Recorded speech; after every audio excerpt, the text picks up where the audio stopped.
recording. Okay. Buttons to worry about it.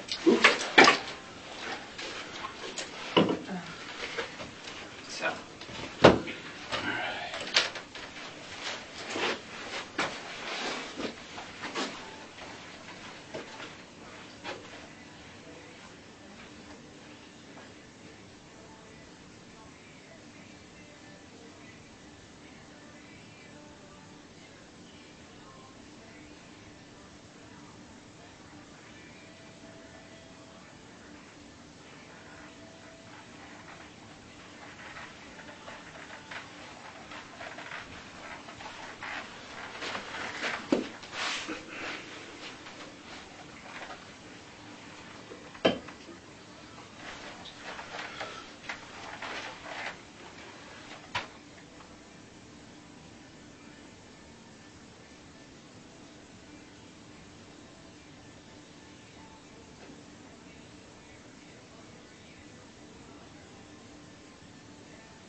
Well, that's not good. Water? Do you need another water? I don't think so. No, I think I'll be good. All right, if you just give us a yell. Yeah.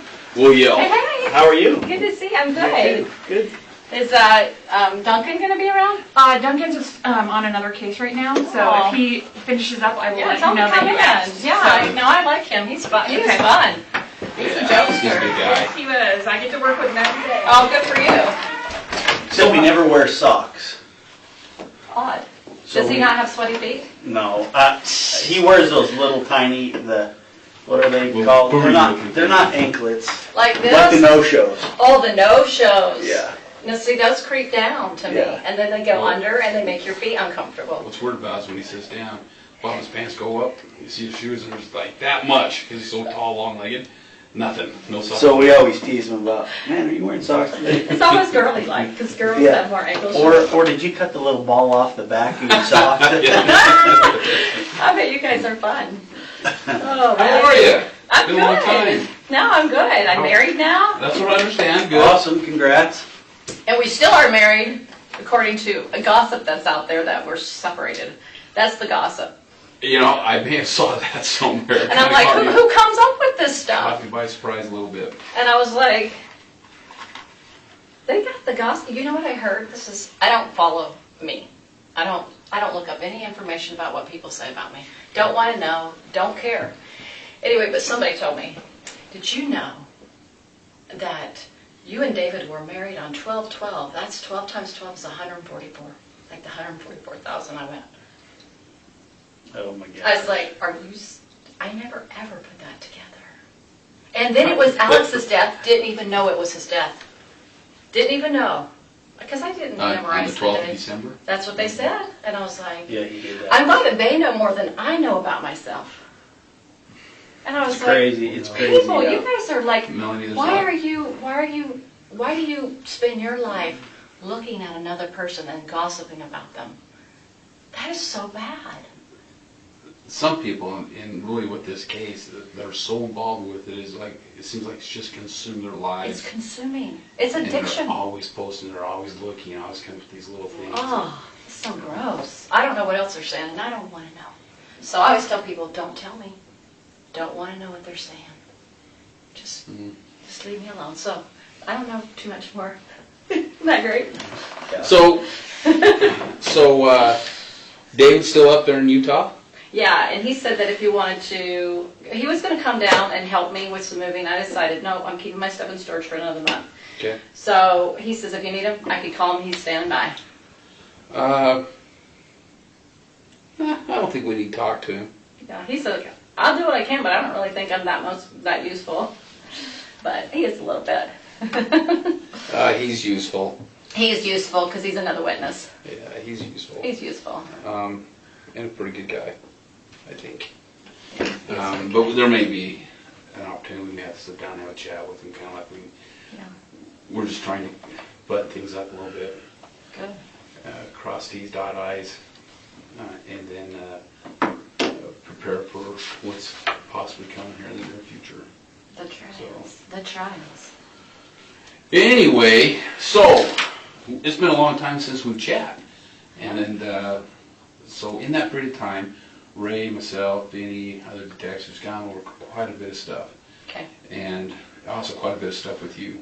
Yeah. So in going over that stuff and talking to other people, more questions come to mind that we may have not known back then.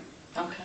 And so this is where it's important that we sit down and talk with you again and kind of get that all out in the open and try to figure out exactly what has happened here and what was going on. Okay. Even, when they moved to Idaho, but maybe even prior to moving to Idaho. Okay. So that's what we'll talk about a little bit.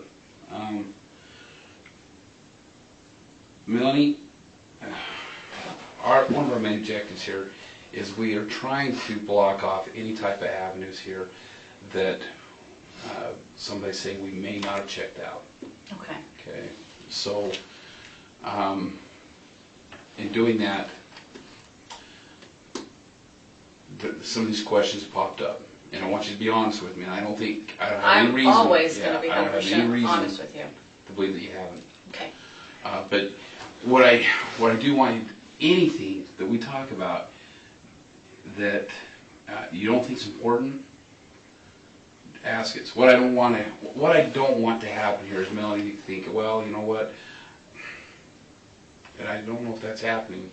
I hope not, but something you might be holding back on us thinking, well, I'm not sure if I really want them to know that.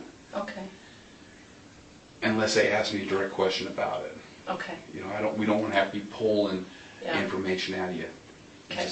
Just be an open book and tell us. Absolutely. And it'll make this a whole lot faster. Yeah. So, last time we talked to you, we didn't really hit this portion up very hard, but I want to talk to you a little bit about these castings. Uh-huh. Is that what you referred to them as, or are you new to them? Yeah, I think so. What else were they referred to as? It's been a while since I thought about it, so I can describe how it came about and what it sounded like, if that helps, because I don't really know what else to call it than that. Okay. Does that make sense? Yeah. So you know the idea of casting out is to help evil spirits leave the body, right? That's the whole premise from Christ. Well, I've never heard of it being, okay, so I know that let's go back Christ to is Christ. casting out demons, and Yeah. I understand that. That's the premise, that's all. That's all it is. I mean, that's what the idea is to get, if there is an evil spirit in you, then you ask in the name of Christ that evil spirit leave. That's what it's about. Okay. So sometimes in my mind, I'm having a little trouble trying to picture this. Okay. But like, if I look at this, I'm like, such and such has a evil spirit in them. Yeah. I'm not sure I would call a group together to have a prayer and a casting. Yeah. Or if I would just, in my own personal prayer, say, Lord, will you help this person out? Right. I don't agree with it. But I want you to know that's what the idea. Anything I tell you, I don't agree with. But that's how it came about in the time. So how it started was this. We were in Sulima's house. Probably in January. I don't know how to remember the date other than I was trying to think of sequences, Okay. So there was Christina and Nicole. Remember them? Mm-hmm. And Serena was there. I was there, Sulima was there, and Lori was there. And maybe Sulima's daughter might have been in the house, but I don't remember. And so she was talking to everybody about that Charles was now had this evil spirit in him, okay? So that was kind of what they were talking about. Okay, tell me about that evil spirit. Did the evil spirit have a name? Yeah, remember we talked about it. It's the Ned guy. Right. That's what they Okay. said he was. And he All was right. this Ned person, okay? All right. So she's kind of talking to the girls, and they're all kind of talking about what's going on. And she's like, I don't know what we're supposed to do about this. How do we get, how do I do this? I don't understand what this is. So nobody has any information about casting out at this point. And then Christina, she starts talking about something. This was all beyond me because I didn't do the energy work. I mean, I had energy work done to me before, but I don't know how to do it. And I don't know if Christina knew about it or not. I'm not sure. But Christina started talking about, man, I don't know how she brought it up now. It's been a long time for me to remember. I don't know how they start talking about, but somehow they start talking about casting out somehow. And then they all started joining in. I was listening because I didn't have any comment to make to it. I was like, I don't know. And then they were trying to figure out, she was trying to help solve the problem, like if this Ned is in him, how do we get him out? Or I don't even know if that was the right word at the time, get him out. But Can I stop real quick? yeah. Remind me how she knew that was Ned. Okay, that was, remember when Chad made the phone call? Lori and I were in her house, one of her houses she lived in. Not the last house, but the one prior to the last one. Because I remember where I was at certain times, so I remember the house. Anyway, so I remember she was coming in the door. It seemed like we just did a podcast with a couple of men. So we just did that podcast. They left. And Chad calls and says, hey, I want to let you know that I did some research and figured out that this Ned. Oh, it's been a while since I've thought about this. Yeah, Ned, that's right. I know Ned, what you're talking about. yeah, you even forgetting details. It's been 2 years, right, or something like that. Would it be So Ned Schneider? Schneider, thank you. And Ned Schneider is in him, and she was taken back a little bit because it was a new concept for her. She didn't know about that this could happen. So this was introduced from Chad. Absolutely 100% sure of that.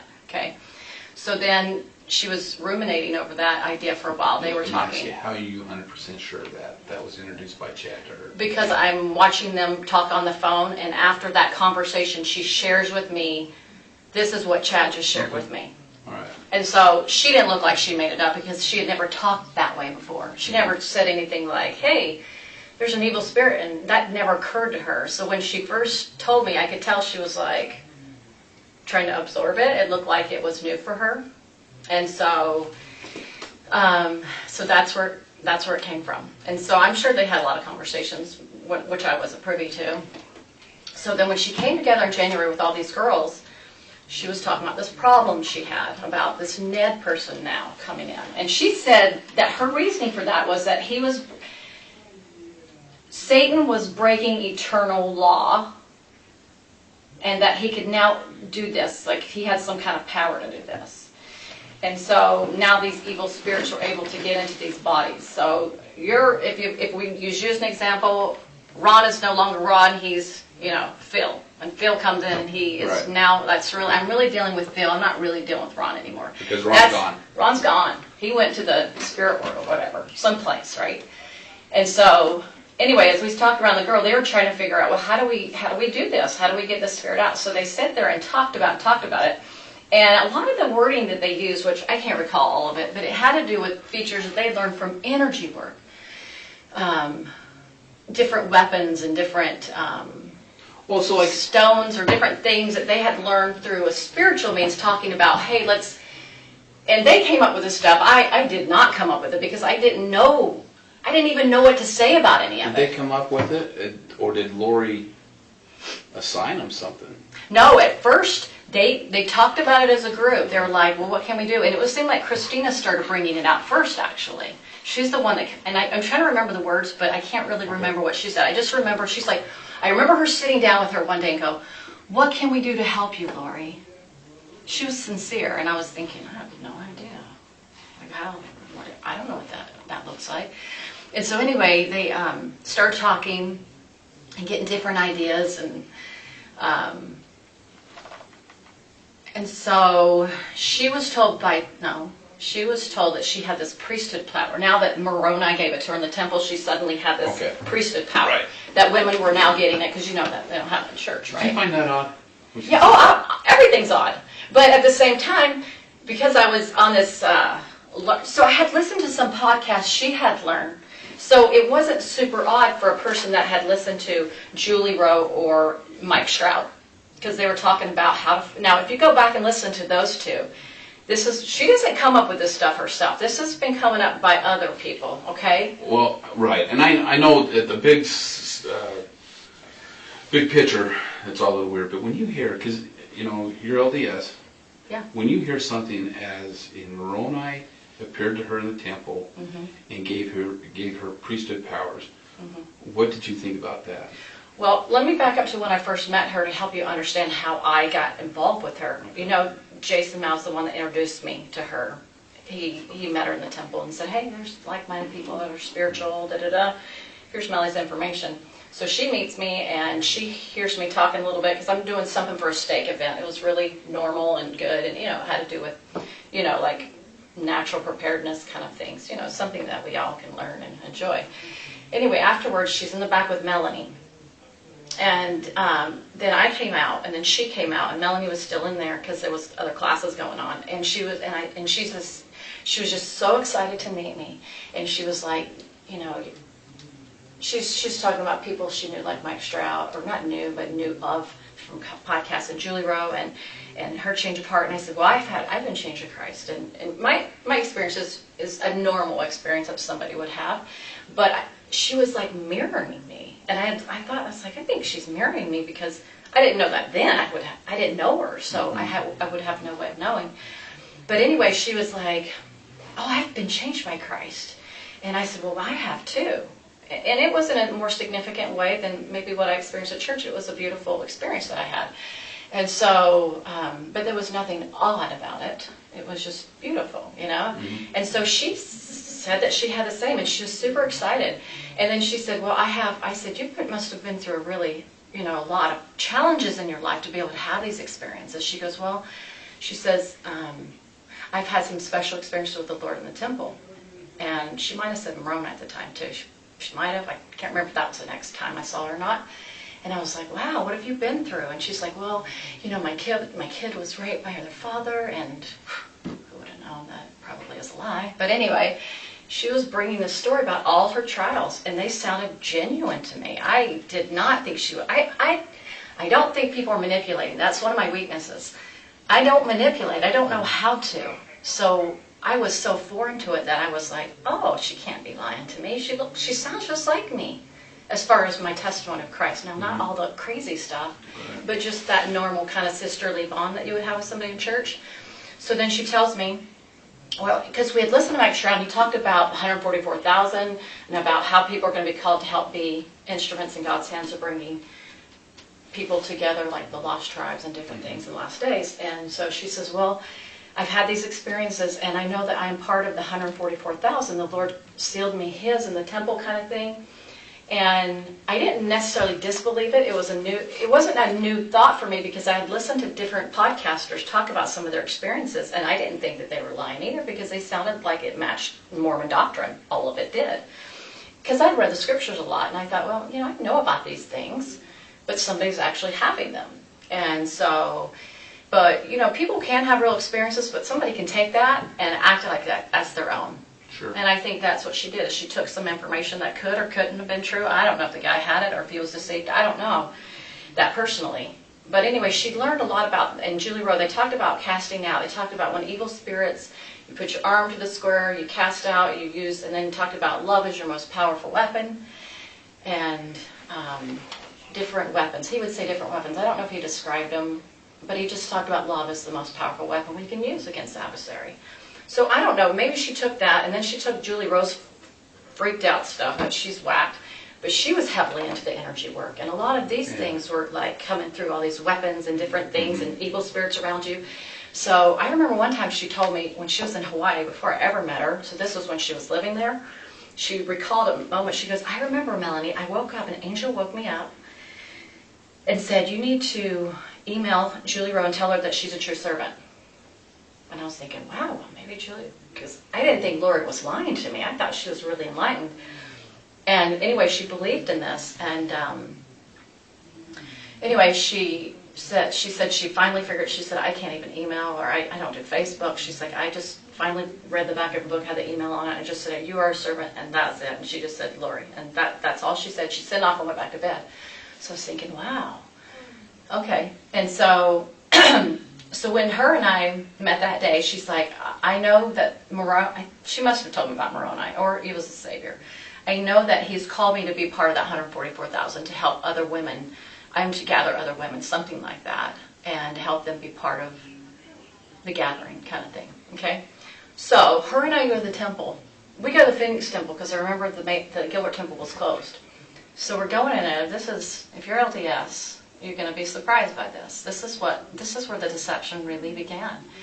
I go into the temple, and I'm going in the dressing room. We're getting our white clothes on, and she is in the dressing stall. And I come out, and I stand behind. They have an arch window in the Phoenix temple, right in the women's room.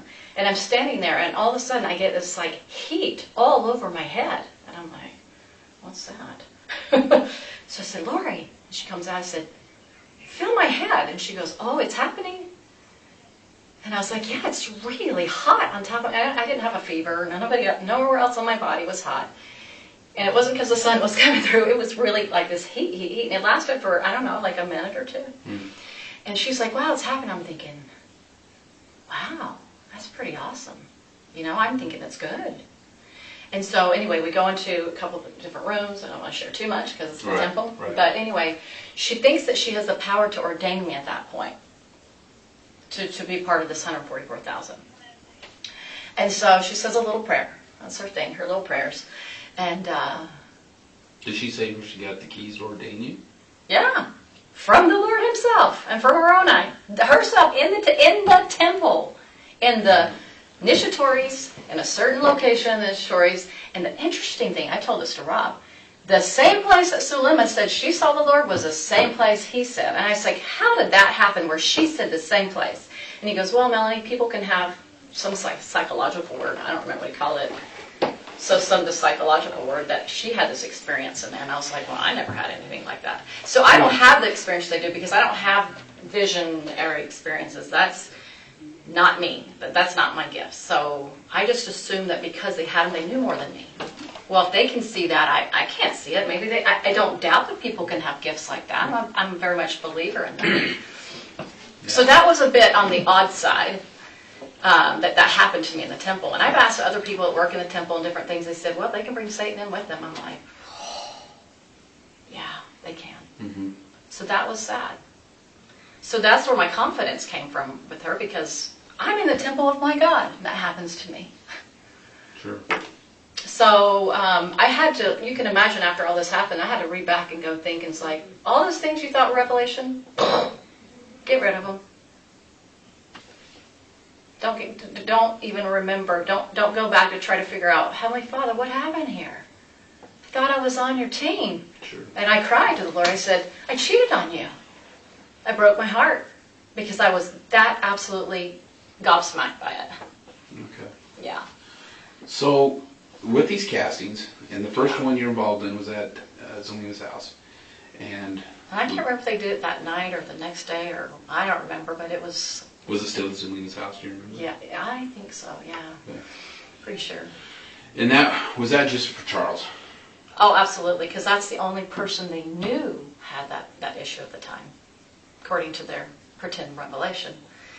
I call it pretend because who knows what they're listening to. Describe to me how they did it? How they did it. Okay, so they were trying to figure out first how to do it, and so they were all coming up with different ideas, and I wasn't familiar with their vernacular. They would say things like, like Melanie would coin the phrase, probably like some kind of malachite or something after a while. Like malachite's a gem. Mm-hmm. So they thought that gem had powers. You know how like in the chakra world people get into stones and stuff like that? They kind of brought that into that.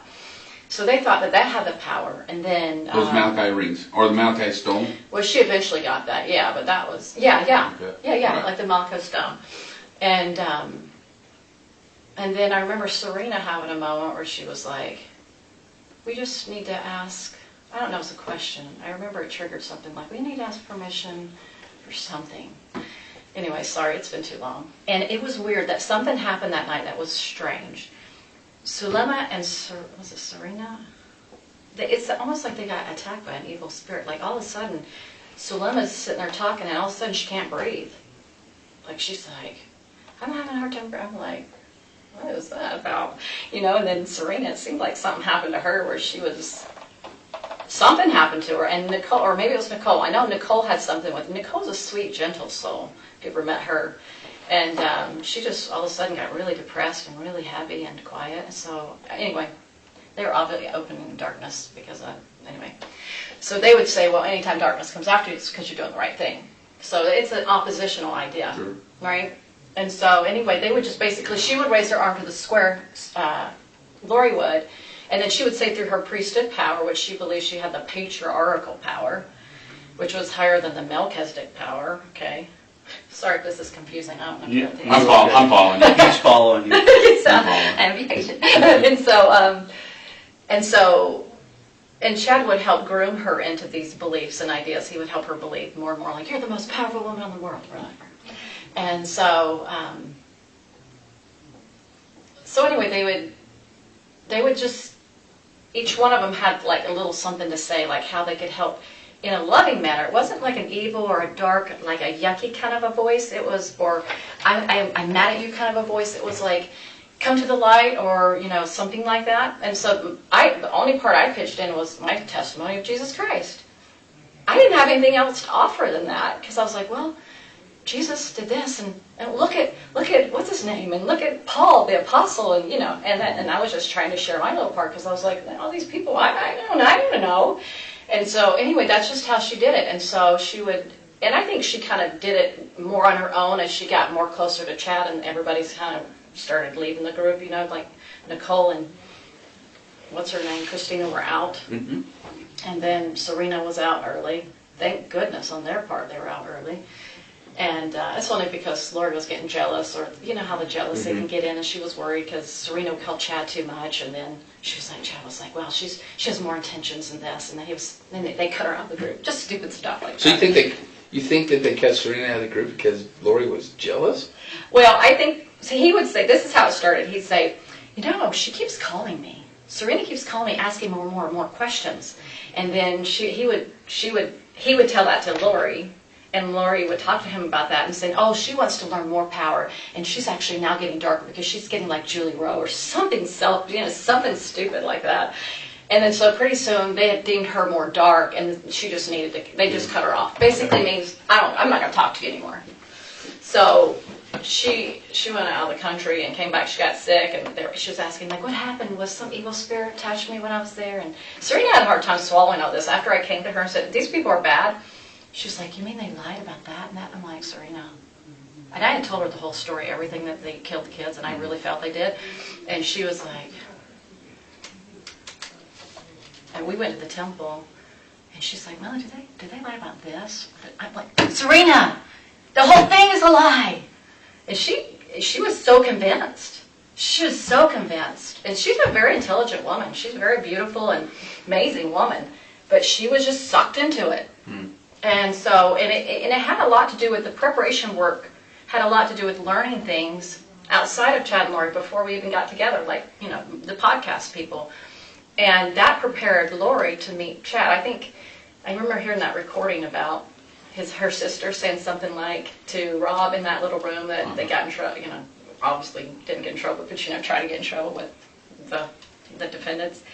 And she was saying, I think that her podcast, she named who the podcast people were, but I choose not to use the names of people on the internet openly. But she said, I believe she learned those teachings from this podcaster, and then when she met Chad, and it was an easy, oh yeah, I'm already prepared kind of thing. So that first day that they met, she was already prepared for Chad because of these podcasts that she'd been listening, which actually kind of got, you know, went from Chad to this, you know, Julie. So they kind of were connected a lot more ahead. They worked together quite a bit, and that's where he learned a lot of his energy work from, I believe. That's because I don't know that he knew about it until Julie Rowe, because Julie Rowe's the one that brought this whole emotion code and energy work and all that. She's the one that really opened that up. And then he switched from being with that one lady, Suzanne Freeman, and then he dumped her. I call it dump because he just kind of moved from one person to the other. And they went to Julie Rowe, and then he dumped Julie Rowe, and then he went to Lori. So he kind of kept doing this.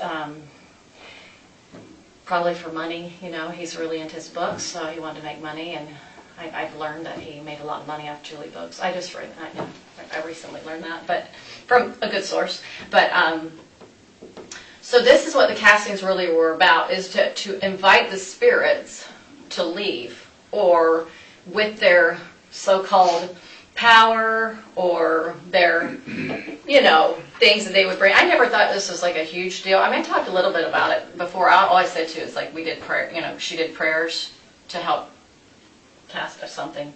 I don't know how I said it, but to me, it has no effect. It didn't do, there was no power in what she did, so it had nothing to do with anything because it was all by Satan, or if it, now when Julie Clement got involved, I remember one night we were at Lori's, the last house she was in before Charles died. I think he was still alive. And I remember they were doing a prayer, and Julie Clement and Sulema with their, I don't know, energy, they both do energy work. They're saying, she's like, I saw this dragon, something like this, and I know Sulema said she saw that later, and I didn't see anything. So that's just what they imagined in their, I don't know, this, you know, some evil spirit tricking them, something. How many castings do you think that you were involved in? Gosh, I don't know. I'd have to make a guess because I wouldn't know. What would you guess? Maybe 10? Maybe. I'm not sure. And they were just for chat, for, I think most of them were on Charles, and not the kids. And Tammy, I mean, I know they probably did. I don't know what they did with the kids. I don't have any idea on that part. They probably, I'm not sure on Tammy. Maybe? Let me ask you about Tammy then. Yeah. Was Chad there, or was it just Lori? Well, they did, there was one, I can't remember who it was though. Sometimes these things, I don't remember all of it, because sometimes I was often detached from a lot of it because I was involved in my own personal life. Sure. So I necessarily not was, you know. And I know I'm asking a lot for try to reach back and grab. Yeah, so we were in a circle, we were holding hands, and Charles had passed away, so it had to have been somebody else because Charles was dead. And Sulema, she started talking about that. She was into, you know, moving the earth and the earthquakes and all that. You probably know that. She thought she had the power to do that. And I remember Chad and Lori said something, and I don't know if anybody else said anything. So who was it? So Chad was there in the circle. Oh, yeah. Lori was there. Yep. And I think Melanie and Alex, Sulema, me and David. David doesn't remember any of it. You can ask him. He's blocked it, dude. He was so blocked. He can't remember it. And this was after Charles died. This was right after he died when we had that little meeting. Remember how I said we got together one time in Charles's house? So that would be like July. Probably. Yeah. But he died July 11th. 7. I always try to remember 7/11. Okay. So yeah. You recall how soon after that was? Weeks. Within weeks. Do you think it's still in July? David had to have been in town. That's the only way I can track it. But this casting was for what reason? To continue to help the spirits that are in the bodies to talk them out of leaving their bodies. Okay. What bodies? I think it could have been Tammy. It might have been Brandon, maybe. That's the only two I could think of. That would be the only two I could think of, because if they said anything about that, I have no memory of that. So no memory. And definitely, well, because not JJ, definitely, because JJ wasn't deemed a zombie until September, right? Okay. So they would definitely not have done it about JJ.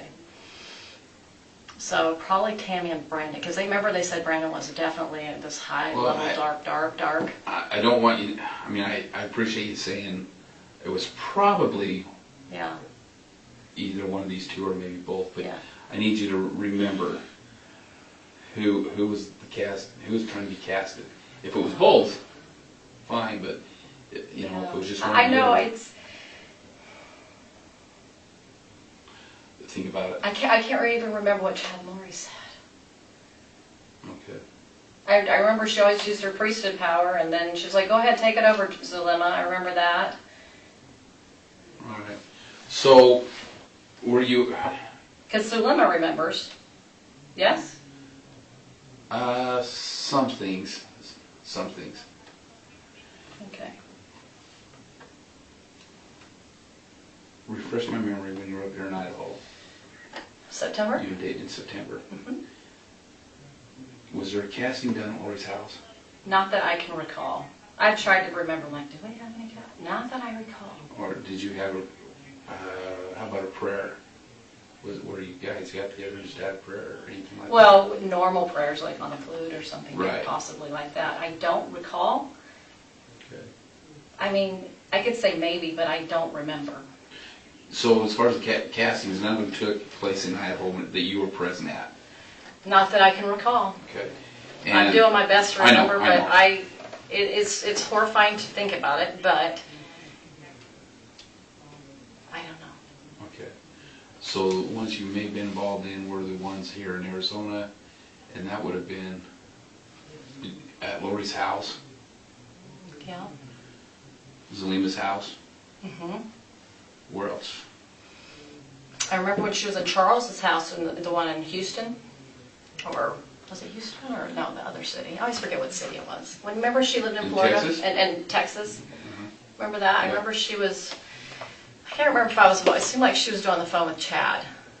I remember her talking about Charles because he was in the house. She was really. That's right. She was really into. She was really into Charles's. She kept saying, "Oh, he's getting broken down. He's getting broken down. He's getting weaker. He's getting weaker. We're just We're doing things to help, get him weaker, get his, spirit out of his body, kind of a thing." They were like working on him. I remember that a lot. So let me ask you this. Were there any castings that you weren't present, you were just on the phone with them? So there was, in the beginning, there was a phone call. That's right. Good. Thank you for reminding me. Serena, Zulema. At one point, Melanie joined in, Melanie and Nicole. Gibb or Melanie Boudreaux? Melanie Boudreaux. Oh, wait. Sorry, I remembered one. Let me just stick to that one for right now. I'm sorry. That's all right. All over the place. This is not enjoyable for me. It's all right. This sucks. We'll get through it. So yes, there was this phone thing because she was doing it through Zoom. It was a Zoom thing. And so they were like everybody had their own little parts. Like I just said, like mine, I just talked about Jesus, right? Mm-hmm. But theirs one was over fire elements or something, wind, fire, earth. I don't know, they came up with some funky words. And not that they were horrible words, they were just not usual, putting them together in a sentence kind of thing. I don't know how to describe it. Mm-hmm. It's very unusual. So yeah, they did that a few times on the phone. And then she Dolores just kind of got tired of doing it with them. She was like, oh, this person talks too much. She'd get irritated with people I think she was always jealous. Anyway, so yeah, that was on the phone. And I don't know how many times, but I'd say a handful. Maybe they tried it maybe 2 or 3 times, maybe. I don't know. And then one time, okay, so you know the house she moved in the first time, Alex's house, right after she left Charles the first time. Mm-hmm. She went to Alex's house for a while. She had Serena on the phone, and Melanie was new to it, and she really didn't know what was going on. So it was the first time Melanie was exposed to it. And I remember we were holding hands, and I remember she said, my hands got really hot and they got really cold. I was like, okay, not my experience, right? And then Serena kind of related to that. They were talking on the phone. And that was the night she came up with this idea, this map thing of zombies in the world. Arizona, Utah, Idaho, da da da da da. And then she's like, okay, Chad says, and she'd be on the phone. How many, Chad, how many zombies in this state? She called him by name, Chad. I knew she was talking to him. How'd you know he was talking to him? Well, I just did. I just did. I mean, I just did. I don't know. I knew it. She called him by name? I'm sure she did, but I just know she was talking to him. Who else was she going to get this information from? I don't know. No, she was into him. She was way into Chad. She was infatuated with him, big time. There was nobody else she could ever talk to about it. Nobody else could have given her that information. Nobody. I guarantee it was nobody else. I just know it was him only. Because who else is she going to call? She doesn't know anybody that talks like Chad. She didn't know anybody. She wasn't friends with these podcasters. She didn't even know Julie Rowe. She never met her. Okay. So, anyway, and I could have maybe possibly heard his voice if she had a speaker sometime. I'm sure that happened at times. So I knew it was them talking. And I probably, she was on the phone a lot, in the car a lot. She was talking to him, and I just knew she was talking to him. And so, anyway, he would say, okay, there's, I don't know, grab a number, 100 in this state, something in this state, and then throughout the whole world. And so he got this, like, these people, or these entities are in other people's bodies. So her idea was, it was for her to get rid of the zombies. The idea was for her thought she had the power to cast it out, she'd say in the name of whatever, and with her power. And then he would check, oh, there's none left in the state, So anyway, that's how she did. So anyway, I remember that conversation was kind of going on that night. And then, I don't know the heck they were talking about that night. I don't know who. I'm sure it was Charles. And I think it was probably for the world too. It probably was. And anyway, everybody was just holding hands. And anyway, they all said their little, whatever they could come up with, they think of that would help encourage this spirit to leave, or encourage them. And it wasn't done it didn't seem like it was done out of any unkindness or anything like that. It was just a matter of, like, if you were to invite somebody to leave. I think they started using different weapons that had light in them to help that encourage that spirit to come out of the body by those words. But it had no power. So I haven't worried about it since I've left Lori. I was like, she didn't have any power. She can't hurt me. I'm not worried about her. So obviously I didn't believe in it to the level of worrying about my life, right? So that's kind of it. I mean, is there something you're kind of looking at that might help you? Well, I really want to just dive into these. Yeah, to kind of understand them. Yeah. Yeah. My understanding, and we may have hit a little bit on this in our first interview, but my understanding is that the spirits, in order for the spirit to be taken out of the body, it has to be casted out. However, if that body is or the spirit in that body is a certain darkness, just casting it out doesn't prevent it from coming back out. From coming. Yeah, absolutely. So, and there's certain ways that that body can be destroyed. Body or the spirit? Or spirit. I don't know if it can be destroyed. The spirit? I don't know if they can be destroyed. I don't know if the Father You never heard destroys anything? spirits. Okay. Oh, I'm not saying they believe that. I'm just saying you and I personally, I don't think they can be destroyed. When we talk about this, I'm trying to. Okay, I wasn't sure. Yeah, I'm okay. trying to dive into their world. Okay, their world. Sorry, because you're right. sharing personal. So okay. So yeah. Yeah. I don't think that they thought they could destroy them either, though. They were just trying to get them to the point where, I don't know. If I had a dark spirit in a body. Yeah. I mean, a dark spirit. Yeah. And that body, that spirit is cast out of that body. What enters that body next? Can it be a light spirit or can it be a dark spirit? Oh, so that did occur with Charles, they said. So, okay, this was the first thing, is they were trying to cast out normal, like casting out, right? But they said, oh, no, it's still in there. Chad would deem it still in there. We can't get him out. They're breaking eternal law, right? This is what we're saying. Okay. They cast his personal spirit out and then put a new one in. So then they finally said, we got him out finally. Through our priesthood powers, we got him out. Now, who's the next one? Garrett? Garrett was the next one that came into Charles. And this was supposed to be a more advanced, darker spirit. Okay, so if Yeah, If the according to body- them. If the body keeps receiving dark spirit, Yeah. in order, does that body have to be destroyed? Oh, no, not, see, they were learning. It was a never figured out. This was Chad pretending more and more along the way, is my opinion now. It's like, he was just like, okay, that didn't work, well, what can I come up with to keep Lori happy, right? And let me just figure this out and come up with, I don't know if he even played all the way through, because Lori was so pushy about being with him, and I think he was so infatuated, which you and I both know he was with her. I think he just got more creative in his darkness. And I think it just went on line by line by line. I don't think, that's my feeling. I could be wrong. Maybe he had the whole, some people say, oh, a writer, knows the end of it. I don't know. All right, so let me ask you this then. With these castings, we know that, I think we know, it was with Charles. They tried casting Charles. Yeah, They, at one point, tried casting Brandon. I think so. It feels familiar, I'll just say that. Because they deemed him as really dark after, right about the time probably either right after Charles died, because then they were trying to help Melanie, because now she would go now hooks into Melanie. She got totally taken out by Lori. And Brandon is all these things, and he's now, not only is he dark, he's actually, we found out more about him. So first he's this, we discovered more about him. Now now we know he's actually a high level, he's like up there with Hitler kind of thing, right? Right. And yeah. Did they ever say that? He was one of the Hitler crowd. He was one of the group that associated with Hitler. Mm-hmm. Was he? Yeah, did you know that?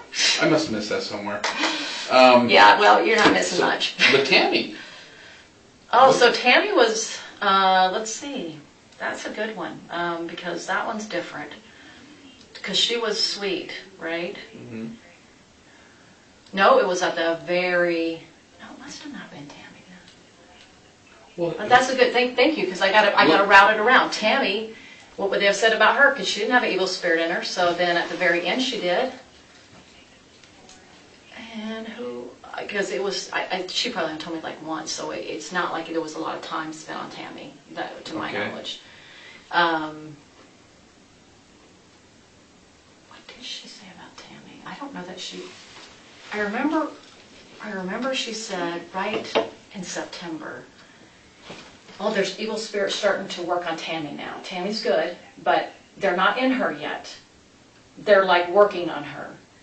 And they're coming around the house, something like that, and then she had this knock at the door one night, and Tammy wakes up to go see who it is, and of course Chad and Lori would say, that was Julie Rose's spirit that came and knocked on the door.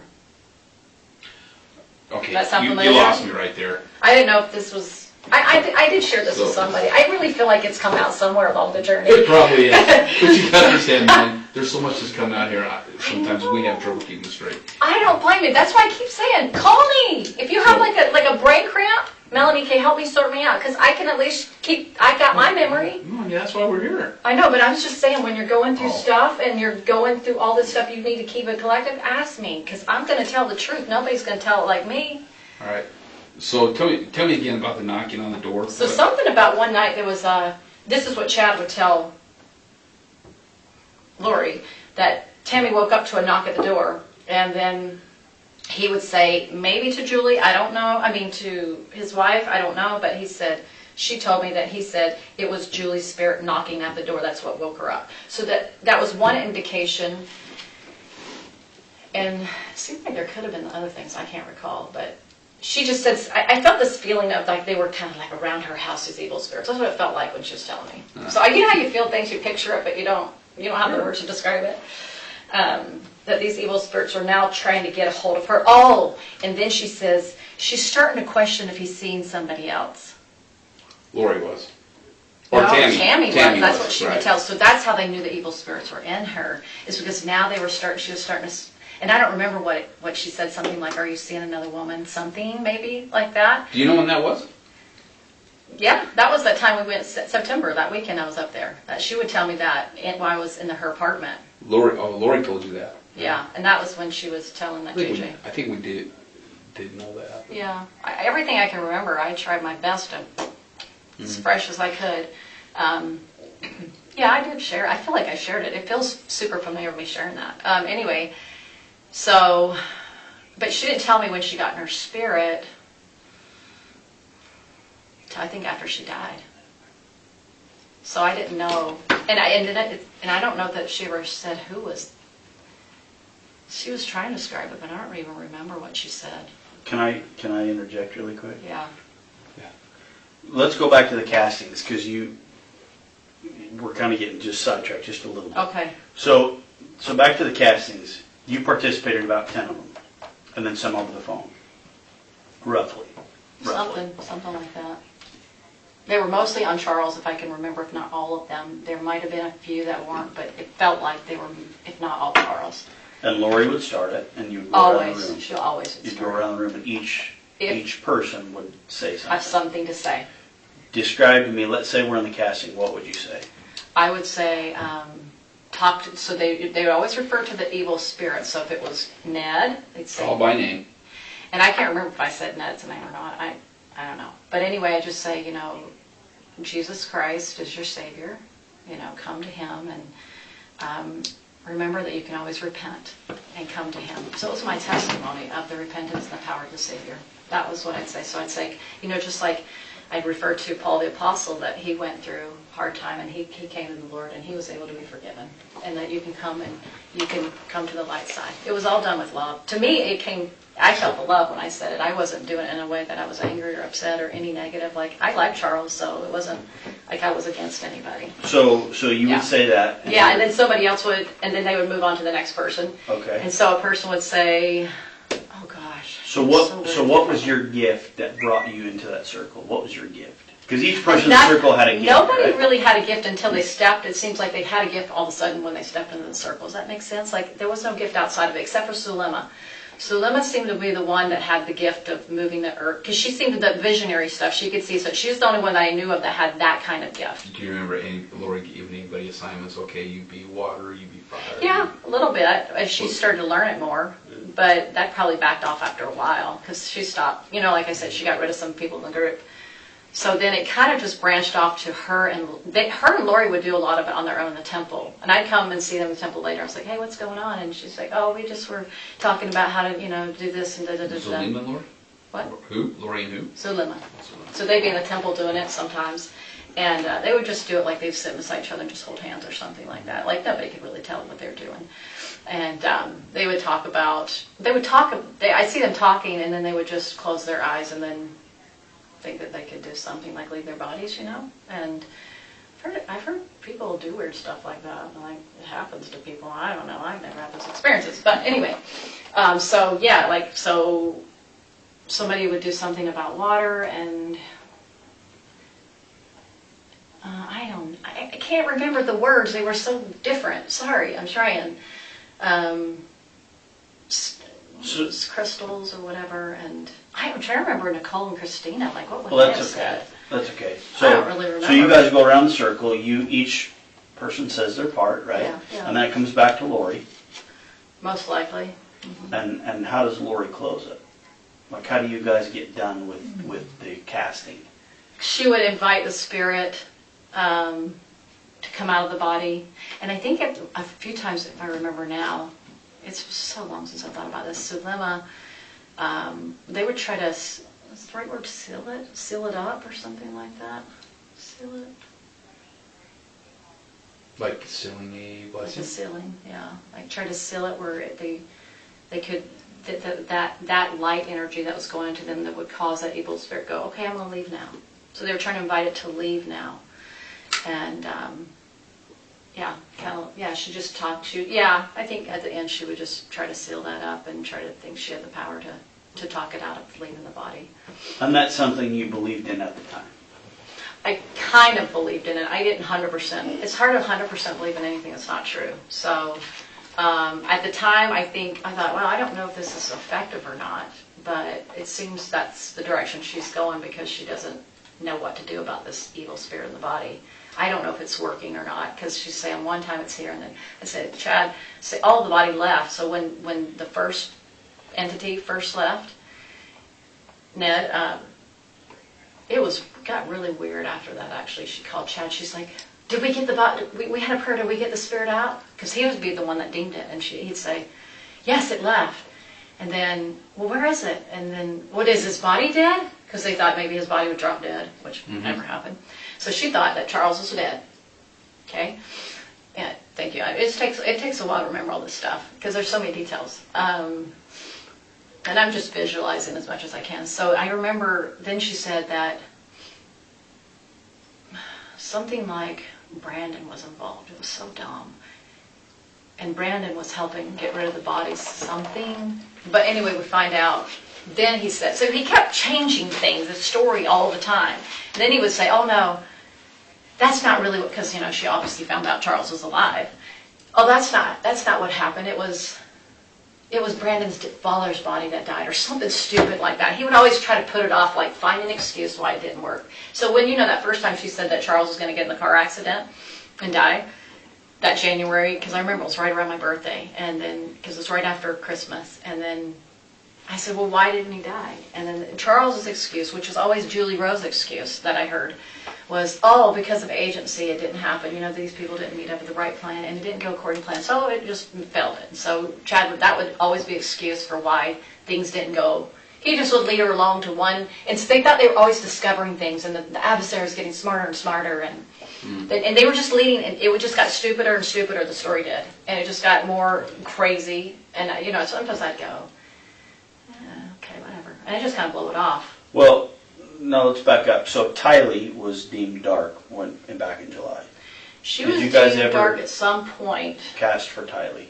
I do not recall that. Okay. But I know at some point she was called dark, and Who called that dark? well, probably Chad would tell her, because Chad was the one she would go to. And I remember I said this out loud to you guys, is she used to think she got a lot of revelation, but now that Chad's in her life, she just relies upon him more. So she kind of didn't think she had the power anymore, because he seemed to have more power than her. Do you know at that point in time if there was any tension between Lori and Tylee? There was always tension. Was there? When was there wasn't tension? I mean, it was from day one that I met her. I walk in the room. I super good with teenagers. Love them. Hi. She's like, if we were each other, I was like, hi, and she didn't even want to look at me, and she was probably thinking one of her friends that she just totally dumps me on. Who knows? But she would never contact me. I did one time try to be affectionate and kind to her, and we were sitting at the table. We're going to California with her friend. And we're sitting at the little that wiener place. I forgot the name of it. Anyway, that fast food restaurant. Wiener Schnitzel? Well, not that one. The Schlotsky's? Yes, I don't even know how to say it. We were there. She said it was one of her favorite places. I like food. Yeah. See, she said she was big on food. She loved her fast food. If you didn't know that, she did. And so we were sitting there, and I just, just like try to put like Tylee's hair. Women just do that kind of stuff. And I just pulled her hair off, and she was like, you know what I mean? I was like, and I didn't take it personally. I knew her mom was her mom. Like, she had a rough life. I was like, whatever. And I think it upset Lori. That kind of upset her. I was like, you don't need to be upset. But anyway, so she didn't think she was dark at that time. That was another time. That was earlier on. And I know this stuff, bringing it up, can be kind of embarrassing to think that I actually bought into some of that Absolutely, stuff. It is. But it's super important that if you did buy into it, you let us know. Because we've recovered text messages and conversations between you and Lori, or you and Zulema, and things like that. So there's some things where it shows that you actually believe that Charles was a zombie. Well, like I said, to a certain level, I believe it, just like Zulema. But remember me asking her the last time I saw them, I said to him directly, it's like, and this was just to show you where my beliefs were, and Zulema's. I said, I'm not 100%. Now, here we're not influenced by Chad and Lori because they're not in the room. This is us three now, alone, without their influence. And Alex. And Alex. So here we're in Zulema's home, and I remember he's sitting right by the door, and she's in the kitchen, and I'm right here. And I go, 100% of the zombie thing, I'm still not 100%. Okay? So that's what I said. So he goes, 100%. And then she goes, I'm still getting my answers on that. She goes, I'm still not 100%. So that's what our conversation. Now, to me, if she said that that means she didn't know that they died, or they were, whatever, they're missing or whatever. I don't think she was privy to that because of her comment there. She didn't seem like she knew what was going on to me. But this was after that they had moved to Rexburg. This was like a few weeks before he died, so this was what? Charles. No, Alex. This is right before yeah, Alex died. Yeah, so this is The after last they time I moved to seen him. Rexburg, they came back. Yeah, this is after they went to Rexburg, and they already were married. They just got married, Sulema and Alex. So when I say, yeah, I went along with in text because I was trying to believe in it, and I was trying to, but there was always that little part of me that was like, you're going to have that. You're going to have that doubt until you ever had doubts about something, but you go along with it for a while because you kind of, and then you're like, So I'm not denying that because I told you I was gullible. So it's just that I didn't 100% believe in it. I never 100% believed in anything, but she was so convincing when she'd come around you, she would just like make you try to believe it more. You know what I mean? It's like when you have something, you ever try to believe in something and you keep talking about it to keep convincing yourself of it? Multi-levels are great at that. You're just trying to talk yourself into it. And so, but the 100% was never there, even though it made it sound like it. Even Lori doubted it. Because she made a few comments, and I remember her seemed like she could have been in the last house she lived in when Charles died in. If he's a Satan, he's a good one. Or maybe she was in Texas too. It wasn't one of those. So I'm just saying, how do you 100% believe in something that's not true? It's very difficult to. This time that you were with Alex, Sulema, and you, where was that at? That was at Sulema's house. And did you have a conversation at that time with Lori and Chad? They weren't in the room. When was the last time I talked to them? Well, remember I was already coming down. I thought you said that you talked, or you just got to talk to them or something. No, I said we weren't talking to them, so we weren't in their conversation. Like we were just talking, the three of us. Oh, okay. So I want to make that clear that they weren't under our influence. They weren't trying to influence us. Okay. I was trying to say we three got to talk without them in the room, which really... Because they left? No, but they were wherever they were. Okay. I don't know where they were. And it wasn't that you hadn't been on earlier with any phone conversation or anything? The only phone call that I've shared with everybody, which is the truth, is when I was coming down from Utah. Remember, it was the Thanksgiving time. And remember I said I did the three-way call, and I called them to say, hey, let's say a prayer. I'm worried about them. Sulema got on the phone call. She didn't really seem like she understood what was going on. Because I asked Laura, I'm like, does she know what's going on? And she's like, oh, yeah, she lied. Anyway, so when I was listening to Sulema, I was like, I don't think she understands what's going on. I got that feeling. She's like, what is this about? I just wanted to make sure that... So that was the last conversation I had with her, okay. Was that conversation on the phone when I prayed, when I had a prayer. I was worried about, they said the kids were being kidnapped. Yeah. Okay. Well, actually, I was in the car with David, so he heard it because we had it on the speaker thing. Right.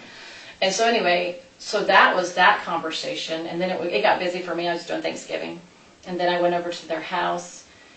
And anyway, it was the last time I saw him. And he said, I 100% believe in it, Melanie. Alex. And so this is the thing, is I think because he 100% believed in it, he had to, because at this point he had probably killed the kids, is my guess. He probably did it. I don't know. I'm guessing. Maybe you guys are guessing too. But he 100% believed it. And she didn't 100% believe it. And then when I called her, when I realized, oh, holy cow, I called her. I tried to talk to her. She was not there yet. What do you mean by that? She just...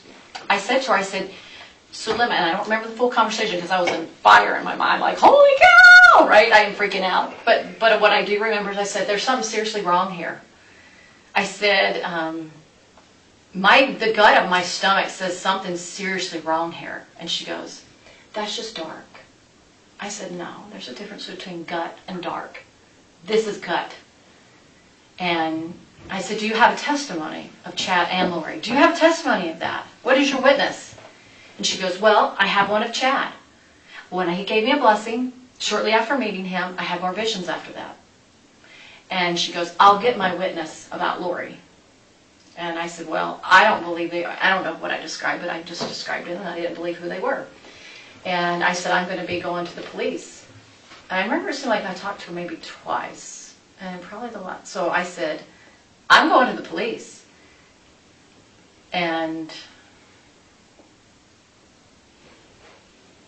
And I said, is Alex on? Can Alex hear me?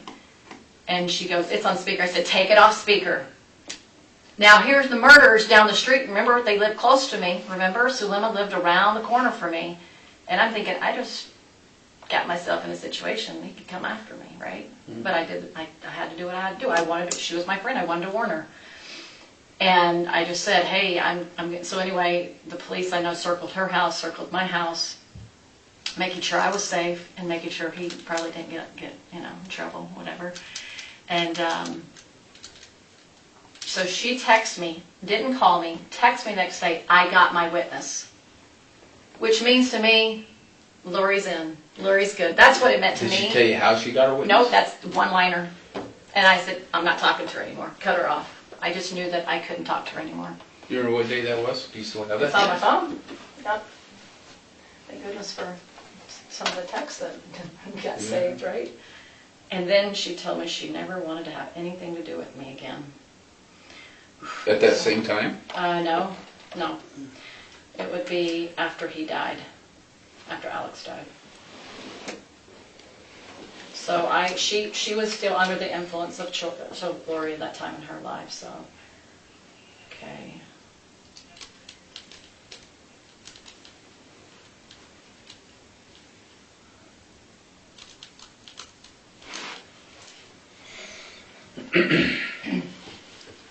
Just gonna step out here.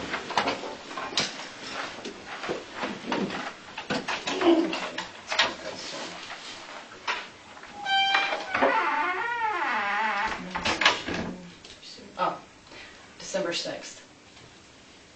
I received my witness today.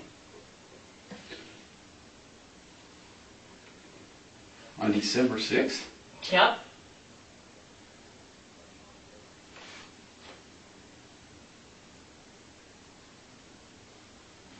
What is this?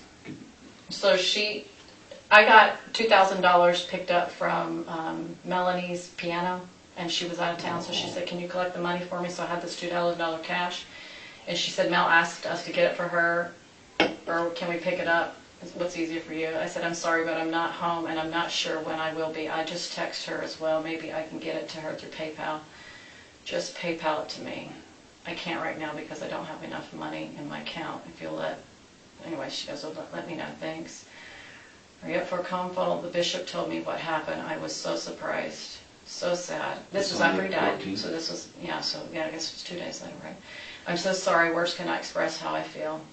I am extremely only surprised at your hypocrisy because of what you did. I didn't have to not only deal with my precious husband dying in my arms, but then when police were ransacking my house and traumatizing my entire family.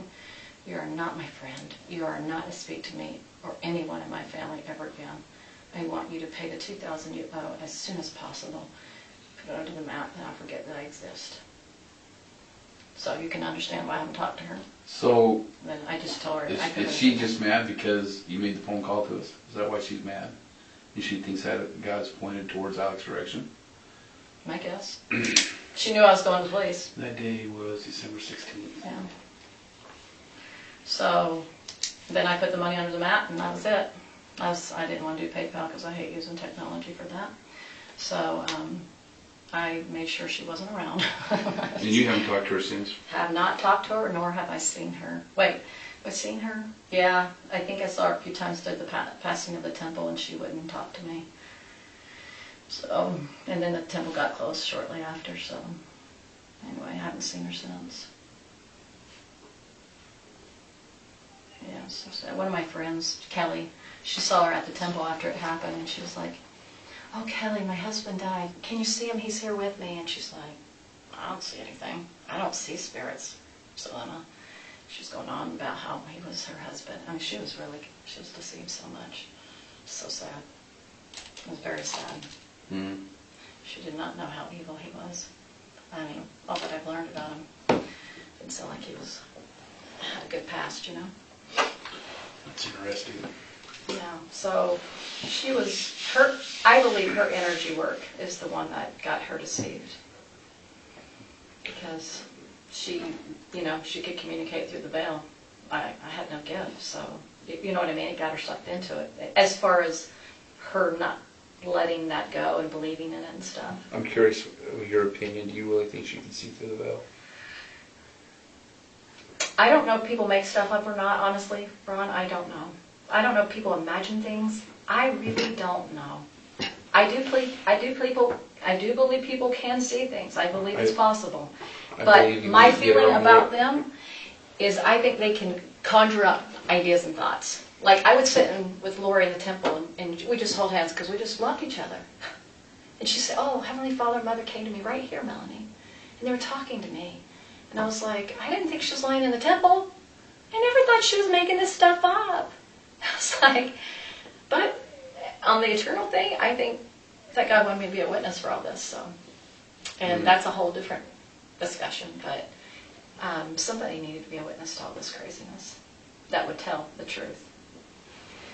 So there was a part of me that's very innocent because I don't think you're lying to me. I wouldn't make a very good police officer because I would think everybody was telling the truth that came in to see you. And then I learned more about my life, and I'm looking back at my former spouse, I'm going, oh, things I couldn't see before. And it's called deception or manipulation. I wasn't even aware of that. Like, people do that. I didn't catch it because I don't know how to do it. I don't understand it. But when you experience it, it's painful. I'm going to get a little personal with you here and ask some personal questions, but I'm curious with the relationship with your previous husband. Was that relationship with your previous husband kind of in turmoil before Chad and Lori showed up on scene? Oh, absolutely. We had challenges for the whole marriage. Okay. Yeah, it was a hard marriage. Did Chad? Did they encourage me? Yeah. Actually, they discouraged me. Did they really? Well, they were saying, oh, I see you, this is what he would say at first, I see you and your family going to a mountain in camps, and I see your husband and your family with you. But he gets upset and he leaves the camp, and then he shortly dies after that. So then, that was one thing he said. And then, at one point they said, he's not dark, but he has just dark spirits around him. Because I remember out of the blue, he's like, oh, I checked your husband, and he has attachments to him, so I just took the attachments off him. I didn't ask him to do that, nor did I even think that he had them, do you know what I mean? So that was right in the beginning, and so then I said, and then anyway, I had a hard day one day with Brendan, and I told him months, like right about the time I met Lori, I remember standing with my husband, and I said to him, if you don't stop talking to me this way, I can't do it anymore. You're going to have to make some changes. I mentally, I can't talk. I can't handle the way you talk to me anymore. I can't do it. And I remember he has this scratching thing. He just started scratching his arm with his eczema. And I was, and then we had a discussion once, and I said, you see how you're talking to me? I said, that's the meaning. Do you understand that? He goes, that is? And I go, yeah, it is. I'm just trying to figure out, you know, he always had his reasons. And then, anyway, so I went out for a walk one day, and I just said, do I have to stay in this marriage, Heavenly Father? I can't do this anymore. It hurts my mind at this point. And I felt this peace come over me. And I was like, are you kidding me? So anyway, I tell Brennan, I fasted the whole day. I was like, I feel peace and I feel happy. I am so done. I was in so much pain. But that's the reason why I came to know the Lord, is because of how hard that relationship was. And I spent a lot of time repenting on just any kind of unkindness that I showed. I mean, I spent a lifetime doing that. So anyway, I said to her, hey, I just want to let you know that I'm divorcing Brendan or something like that. And she's like, I can't remember what she said, but I remember one time going to the temple, I said, this is just not going well. And she goes, no, I think you should go back to him. And I was like, yeah, I'm kind of sensing that too. Everything's just hard, you know, like he's getting upset and the kids are da-da-da-da. So she was actually, believe it or not, she encouraged me to go back with him. And then I got to a point where I was like, I got to do what I need to do. And actually, this is interesting. I told Brendan the whole story after I talked to all of you guys before it hit the media. I wanted him to know face to face. I said, I want to tell you what happened, because he's the father of my children. He needs to know these things. And I told him about Chad and Lori and the whole thing, and he was just like, oh my gosh, you know, he was shocked. He goes, well, probably a good thing you divorced me, because they probably would have tried to come after me like they came after Brandon. And I said, who knows? And I thought, wow, that was the statement of the year. I'm gonna ask a question, and I do so with a little bit of reserve because I don't want to sound too. It's gonna be a weird question, Okay. but it is what it is. You know, you can. Do you ever feel like that with Chad, there was ever a point in time that Chad was wanting to bring you into any type of relationship? I never felt that from him. He did contact me, but I never felt that, you know, the thing that him and Lori did. I never felt that kind of a romantic, no. But one time he contacted me, and I'm sure I shared this briefly, 6 months before I met Lori. He texted me on Messenger and says, "Hey, Melanie, I just finished my last book, and I'm going to be in Arizona. Do you think you can help me with a get-together?" I said, "Sure, I'd love to." And then I contacted Jason Mao, and I said, "Hey, well, Chad's coming to town. Why don't you guys both do a duo together?" And so they both were like, he's like, "Sure, that's fine."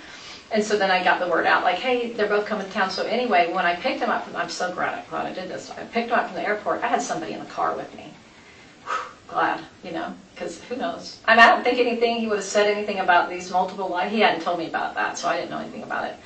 But I had, her name is Janelle Littlebear. She was with me, and her daughter was with me. So anyway, we went to the place that he was going to speak, and then we had a lot of craziness going on with the air conditioning. But anyway, and then I said to him after, you know, it was all over, I said, "Do you mind giving me a priesthood blessing? I could really use one right now, you know." And I looked up to him at the time. I thought he was this great visionary. And which I don't even think he's a visionary by the record now. Now, maybe I said it earlier on, but now that the more I learn and ponder, I'm like, I think he made it all up.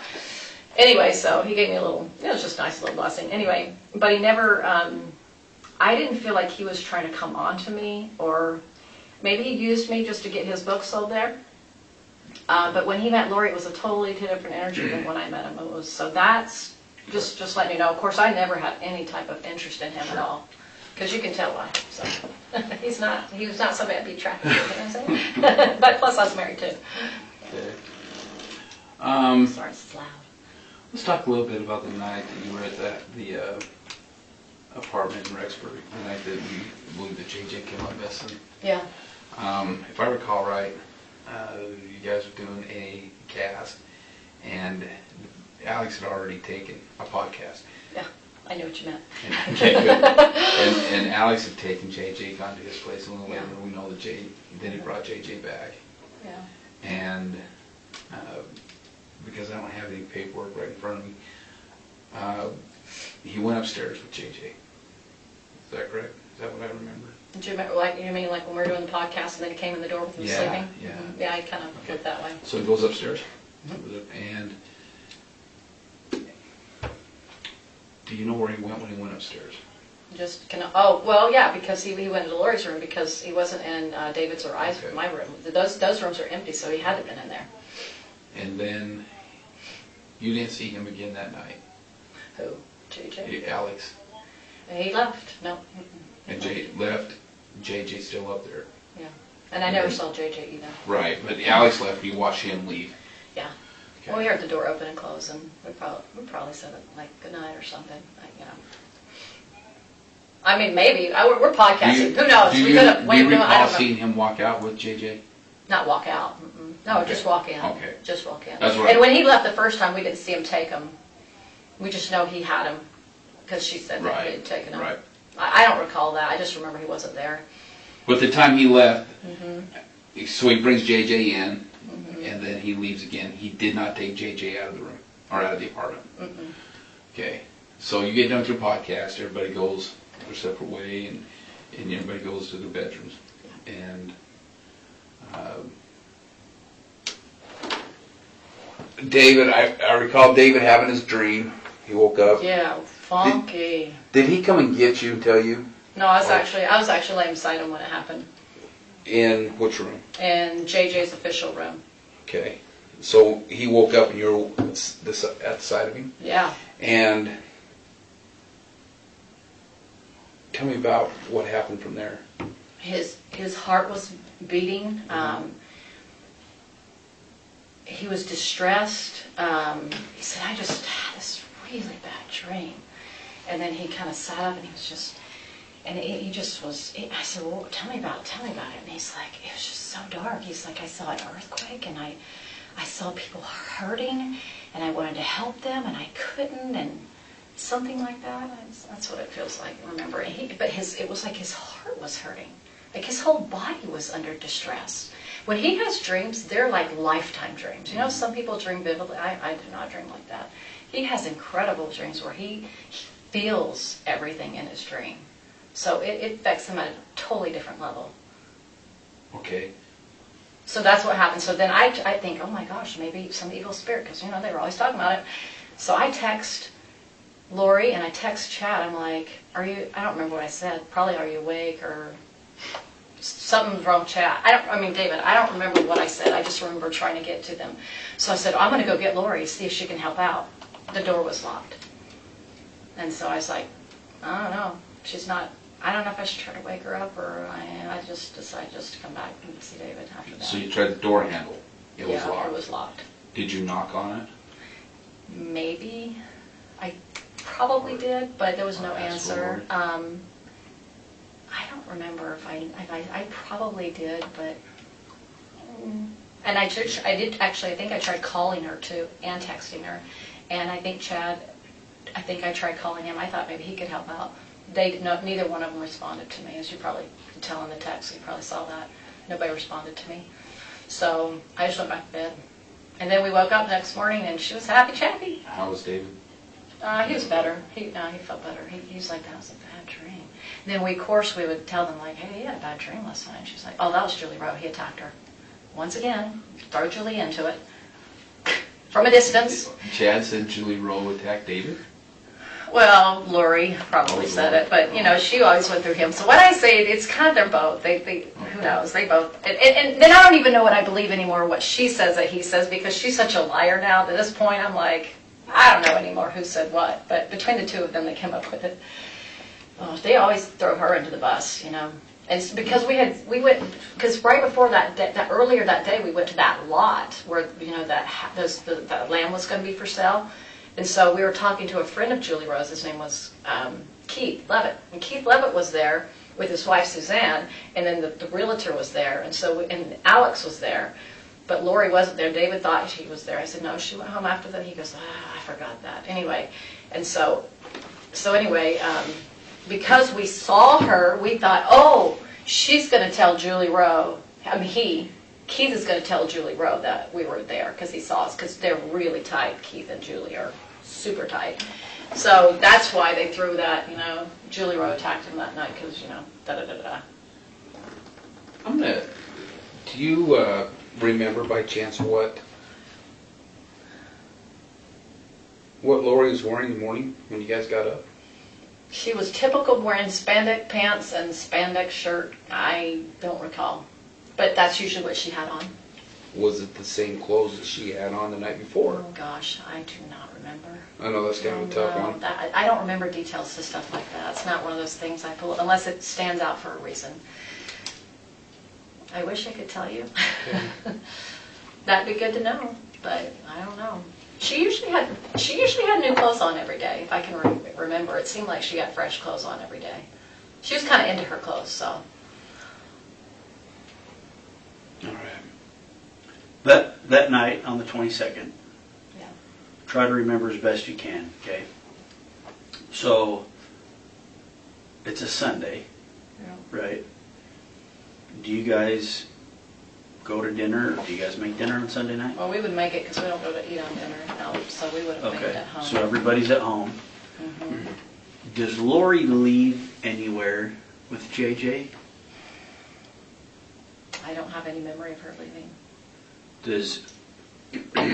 So you sent a text, correction, Lori sent a text to you around 8:30 that evening saying that something to the effect of, hey, I'll be there shortly, JJ woke up, she's getting him back to bed. Mm. Do you know where she was at or where you were at when she sent that text? Gosh. Man, that doesn't even sound familiar. Maybe at Alex's house. I mean, that's the only. It's the only place that she could be. Do you have that conversation with her on your phone right now? No, I think I deleted everything. I was freaked out when it happened. Sorry. I wish I would have kept it on. That's right. So And I can get that. So say it again. So who's speaking? Say it again. So Lori She texts me and says, something to the effect of, "I'll be there shortly. I'll be there shortly. JJ woke up and I'm trying to get him back to sleep." And that was at night. It was about 8:30 at night. Well, okay, because we didn't do the podcast yet. Okay. We started the podcast like late because I remember thinking, man, I can't stay up this late. I'm an early bird. Like, come on. We started late, and she's an early bird too. So it must have been, my guess is that it must have been at Alex's house getting him to sleep over there. I'm guessing. So I'm just going to make some guesses. That's that. Because she would never have gone to Chad's house because Tammy was there, right? So where else in the world would she go? I have no idea. And that's why I'm asking if you remember being alone in her apartment with her not there? Because if she's at Alex's, you're alone in her apartment. I could have been upstairs or something. Maybe I was talking to David, who knows? So, and that's why I'm asking if Yeah. you remember her leaving and JJ not being there around that time. Probably, because that's when he was no longer there when we did the podcast. And so somehow, I think I was upstairs. That's what I feel. I just don't remember that detail because I had any reason not to remember that, you know. I didn't know anything was going on, so I didn't have a way of associating it with anything. I just knew I was going to do a podcast, and that was it. And I didn't prepare for it because I never prepared for the podcast. I just, you know. So. And that night when David was having his dream and you send the text to Chad, and understand, I'm not casting any judgment here. Yeah, that's okay. But were you and David sleeping in the same room, or That night we were. I think so. Yeah. Okay, so and which room? If you're walking down the hall, which room were you in? The right or the left? Well, it depends on which way you're walking down the hall. So if you're walking away from Lori's door, away from Lori's door, towards the room. Towards the room. So David's. Well, he was assigned that room, and then the first night, you know, David wasn't there for a few nights, so I was in Tylee's room. So that was the night. That was the room that I stayed in, and then he stayed. So yeah, left room, and it had the mattress on the floor. Okay, so that night you guys were in the left bedroom. Yes. Yeah. And the nights prior to that, you were in the right bedroom. Yeah, I was a couple. I don't know how many nights. I know at least I was like 1 or 2 nights in Tylee's room. I know that. I just. I remember when he came there. Was it Friday or Saturday night he got there? Well, anyway. It'd been the first night that he got there. Which night was that? Do you remember? I don't, but you guys shared the same room the first night he showed up at the apartment. Probably. Because he was... I was there like a day or 2 before he was. Right. Because didn't I get on a Wednesday? I think a Wednesday and Thursday. So I would have been in the room Wednesday and Thursday in Tylee's room. Okay. And then I think he was there 2 nights. I think. So I think I was there for a total of 4 days, and then we left on the Monday. Saturday, Sunday, no, that was 5 days. Anyway, sorry, they blur. So anyway, I don't remember other than like something, I don't know what I said on the text. Probably something like, something's wrong with David, he had a dream, something, I don't know what I said, but something to the fact that something's wrong with him. I just thought, man, maybe somebody, evil spirit, that's all I could think of. That's all I could think of. Because I was like, why is he traumatized in this dream? That's pretty intense. Anyway, it was bad. And so after you went and knocked on Lori's door, I don't know if, I know I did this. tried the handle. My guess is I probably knocked. But I just decided to come back. I was like, well, she's probably sleeping, so I'll just leave her alone. And then you guys... I hate waking people up. It's not my favorite, so. So what was your intent in going in there? To see if she could come and help with a blessing. Like if she had some, you know, it's like, hey, David's wrong, can you, do a blessing? Help with that, because that's what she was into. So that was my intent. Okay. Because I thought maybe she would know what was going on, because she seemed to have all these, experiences with the other side of the veil and Jesus all the time. Like I thought, well, man, maybe they can help out. Okay. Yeah. So, again, we're asking these questions because it may be something that the defense wants to hit on. Sure. I mean, you never know what Right. they're going to want to talk to. Well, and I could see that angle. Just like, well, why were you contacting them in the middle of the night? Well, this weird experience. I don't know what else to say.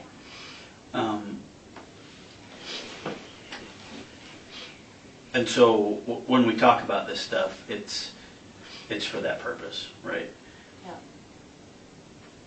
So that morning, when David talked to Lori, did he express any concerns to you about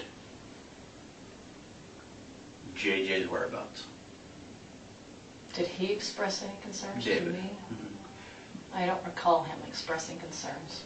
On the drive home, did you guys talk or text Lori or chat?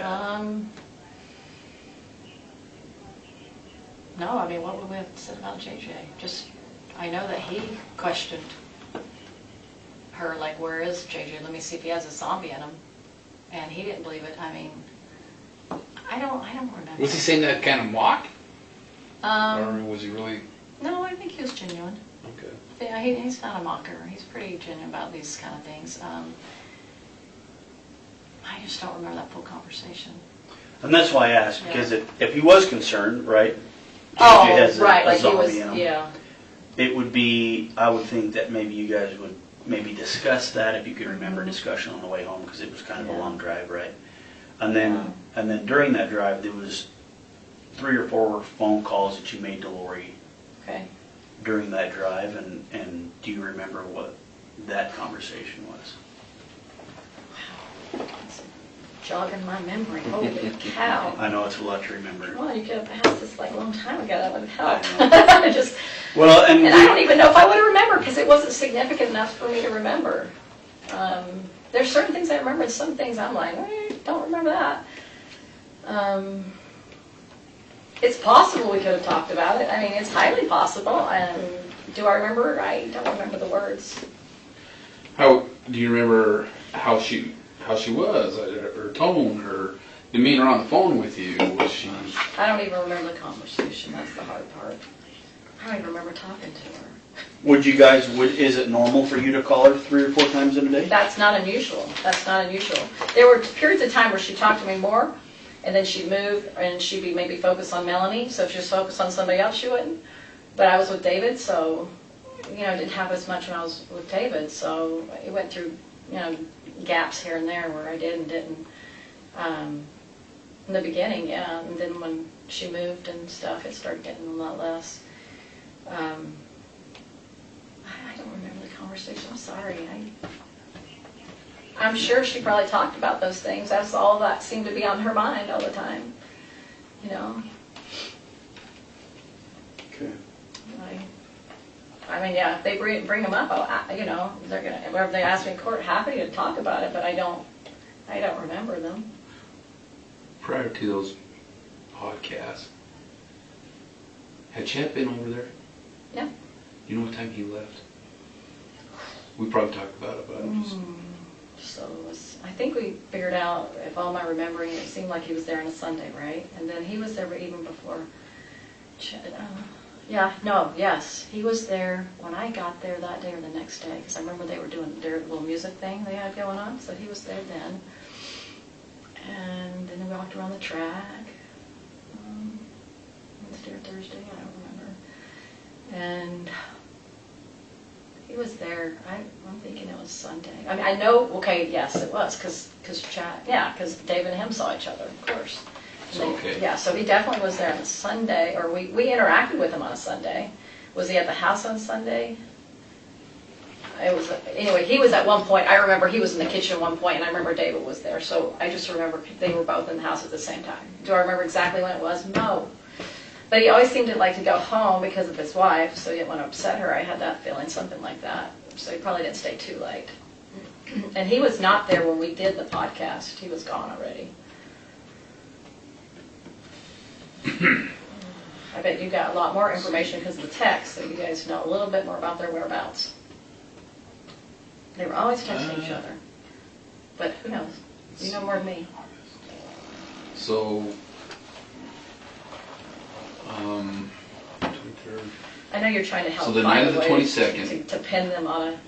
I know, I So- wish I could just remember more. So the 22nd would have been a Sunday, 22nd Sunday, yeah. okay?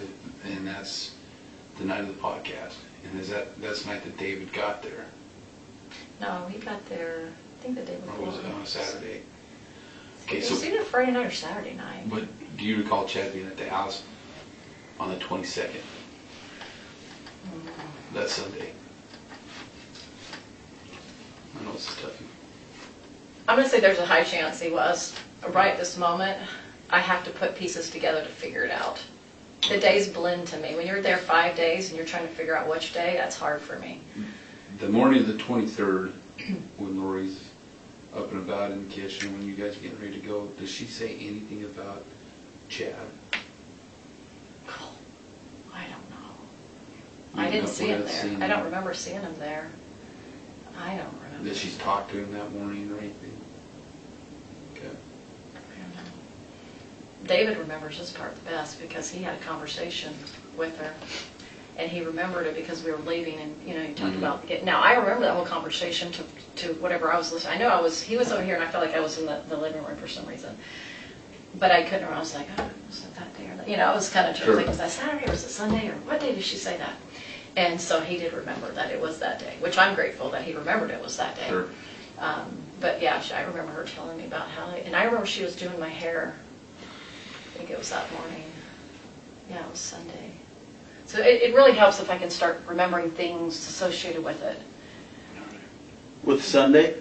Yeah, she did my hair. She cut my hair in the bathroom downstairs.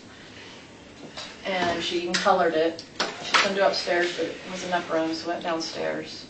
So we were in her bedroom. She We were cut in her your hair bedroom. downstairs Yeah, I think. or upstairs? No, downstairs. And then it seemed like we started off in her bedroom doing my hair. And then she's like, let's just go downstairs. It's easier down there. I don't know why. I can't remember the reason. She just thought it was easier. Now, she had all her stuff up there. So Upstairs? yeah, I mean, that was all well, because there was hardly anything downstairs in that bathroom. There wasn't a lot down there. It was pretty empty. I remember. There was probably a few things in there, but not much. So it was small. So anyway, I was sitting there, and I remember looking in the mirror, and I remember David was back there in the kitchen. I don't know. I mean, he was somewhere in the house, obviously. And then I remember her doing my hair here, and her cutting it, and David didn't like my hair short. So anyway, it's a long story. But anyway, she's trying to trim it up. I remember it was like off a little bit, and there was pizza boxes or something, and JJ was trying to cut them something. I'm trying to remember what she would have made for breakfast, and she wasn't a cooker. She wasn't much of a cooker, but we had something. Melanie, let me ask you this. With multiple probations, Yeah. were you 100% believer in that? Probably sounded like I was, but there was always that question mark. Everything's a question mark for sure, but did I sound like I believed in it? Yeah, I tried to. I tried believing it at times. She'd tell me stuff like, no. And then sometimes I was like, I don't like this because I'm not. Well, I haven't lived very many lives. What was your spiritual name that she would use for you? Phoebe. Phoebe. I don't remember if she had another name for me. Man, it's the memories.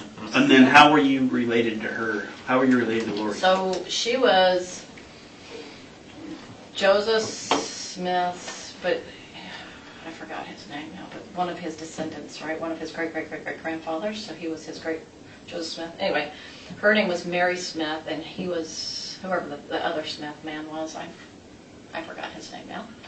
I used to know, and I was the oldest of all her kids, and I was Phoebe, and then the last one was Christina. She would have Christina, I think, at the last, or the second to last, something like that. She had like 10. With the same father? Uh-huh. Yeah, so she only had one husband in that one, according to her. Now, I don't believe that now, just for the record. Right. I do not believe any of this stuff. So Lori was your mom? That's right. Okay. Yeah. Because there's times you call her mom in some Yeah, text yeah, messages. yeah. Um, Did I 100% believe in it? Say like, I buried in the 90s at times, you know, but I tried to like, is this really, I mean, they would obviously be like, is this really true? This is so far out here, you know. I definitely questioned all of it. I mean. Well, But it sounded like I did, because I referred to it and as I did. and that's the thing we wanna address is, Yeah. you know, it's probably gonna be something the defense hits on, right? I mean, Sure. based on all this stuff, Yeah. reading the text messages and the conversations, Yeah. it looks like you were probably closest to Lori more than anybody in that group, even probably more than Zulema. Yeah. Yeah. And so, you know, be prepared, that's probably something that they're gonna hit on. And there are some text messages where you call her mom and, you know, you talk about different things. Yeah. Charles being shorter because he's possessed. Yeah. Different Yeah, things like absolutely. that it does make it look like. I believed it. And I can believe that you believed it, right? I mean, they're manipulative. Uh-huh. And there's things that they said and people bought into. Yeah. We just want to get ahead of all that stuff You want to before it prepare comes me. out in court, right? And that's, my testimony's always going to be like, it's going to sound like it, you know, if he said, it's going to sound like it, according to text, I believed it. And yes, I did believe it to a certain level, but can you ever believe in something 100% that's not true? Well, I don't think any of us can. But that's my thing, is you believe it enough to sound like you believe in it. Well, I know. Does that make sense? No, it makes sense because a lot of Yeah. people who believe in whatever faith they believe Right. in will sometimes question that faith. I mean, Right, I right. get that. Yeah. Like if I say, do I believe in my church? Is it 100%? Yeah. Do I believe in 100%? Do I believe in Lord? Not 100%. But there have Never been said times. Have there been times with your church that you're like, sure make it hard sometimes. Oh no, I always know it's his.